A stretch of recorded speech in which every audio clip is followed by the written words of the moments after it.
I am pleased to once again play host to Milton Friedman, who is now attached to Stanford. Well, I don't know what attached isn't the word we're looking for. The Hoover Institution, which is what, an academic... Oh, yes. The Hoover Institution was set up in honor of President Hoover. It's been there for a long time, and it's called the Hoover Institution for War, Revolution, and Peace. And they decided a while back they had enough peace, so they invited me to be a fellow there for a while. Would Herbert Hoover be pleased with the dialogue that's going on under the aegis of his name? Oh, I'm sure he would. He was a great student. He was not only an engineer, but the library, it was founded as a library based initially on the collection of documents and manuscripts he had collected in his public career. Yeah. Am I to assume that you wish that he had defeated FDR in 1930? That's a very, very complicated question. Okay, but you're not all crazy about the New Deal, I trust. Huh? Oh, on the contrary. I think the situation in 1932 was a very terrible situation, but it had been produced by the failures of the Federal Reserve System in the prior 4 years. It was not a failure of capitalism, it was a failure of government. And Herbert Hoover himself, in his memoirs at the end of that time, said he had learned to his sorrow that the Federal Reserve was a weak reed for a nation in time of trouble. So that you can't blame Hoover for the Depression, you can't blame business for the Depression, but Hoover has to take some of the blame. All right. Much of what Roosevelt did in the New Deal was unwise, but much of it was necessary. You can't, again, give a black and white judgment. All right. Let's try some black and white questions, although there are no anathema to economists. One of the wonderful things about you is that when you speak, I almost always understand you, and that's a real breakthrough for you and for me as well. The government should help save Chrysler. We need 3 auto companies. The government has been helping to kill Chrysler, but it should not help to save Chrysler. Of course not.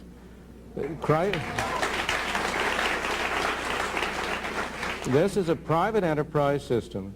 It's often described as a profit system, but that's a misleading label. It's a profit and loss system. And the loss part is even more important than the profit, because it's what gets rid of badly managed, poorly operated companies. What does? Losses. When Chrysler loses money. Oh, I see. So, all right. When Chrysler loses money, it's got to do something. When Amtrak loses money, it goes to Congress and gets a bigger appropriation. The question at issue is, should the people in this country bail out Chrysler by taking money out of their pockets, not to buy cars which they want to buy, but to pay for whatever has been the cause of the losses at Chrysler? Government has been responsible for many of those losses by unrealistic regulations and rules, but they've affected all of the companies. You're not going to condemn regulations regarding emission and... I certainly am. Of course I'm going to condemn them. Why not? Because if we don't have them, you're not going to be able to breathe, and you and I will not be in our senior years able to sit around and argue with each other. Well, those are assertions. They are statements that are made, but they are far from being correct. The fact is that pollution was going down long before we had any emission requirements, and it would go down without them. There is a case for doing something about pollution, but the way we've been going about it is the wrong way. Is there a case for the government to do something about it? Yes, there is a case for the government to do something about it, because there's always a case for the government to some extent when what 2 people do affects a third party. There's no case for the government whatsoever in mandating airbags, because airbags protect the people inside the car. That's my business. If I want to protect myself, I should do it at my expense. But there is a...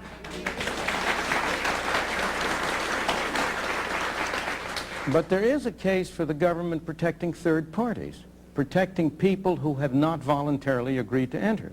So there's more of a case, for example, for emission control than there is for airbags. But the question is, what's the best way to do it?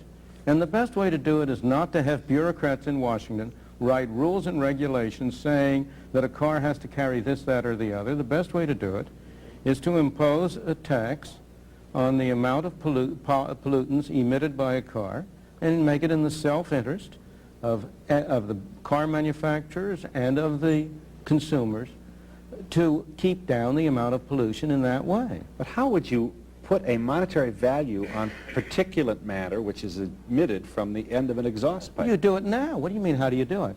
You now require people to spend something like $500 per car for the purpose, supposedly, of reducing particulate matter, which means for the purpose of giving them an incentive to disconnect the equipment that's supposed to reduce pollution. You mean the owner?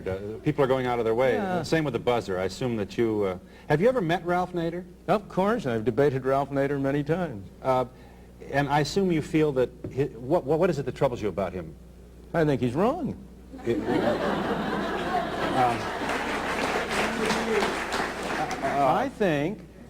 I don't have any doubt about his sincerity, but I think sincerity is a much overrated virtue. I think what troubles me about him is that he wants to run my life for me instead of letting me run my life.